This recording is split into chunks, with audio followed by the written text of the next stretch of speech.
watu wananipigia simu, wengine wananiambia pole, wengine wananiambia jipe moyo, kanisa inabomolewa. Hakuna kanisa imebomolewa. Kanisa haijabomolewa. Na hata kama itabomolewa, sio kioski yangu hiyo. Kama itabomolewa, mimi hiwezi kunipa hofu. Sababu there is nowhere you can defend God. Nataka niongee hii kwa wale ambao mnanipea pole. Msinipe pole.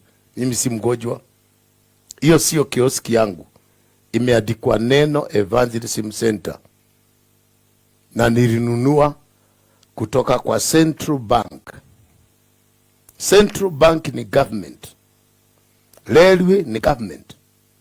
Kama wao wenyewe waliibana wenyewe, wa mind their own business. Na mkitaka mkuje kesho. Oi jeno wetu. Sasa kanisa imebomolewa. Tunaenda wapi?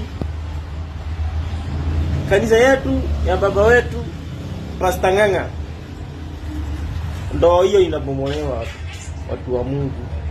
Sasa tutaenda wapi? Hii ni mambo gani sasa? Ndaona hii picha nasikia kulia. Wallahi.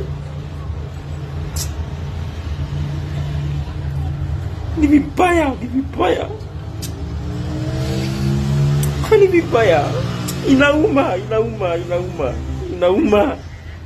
Inauma.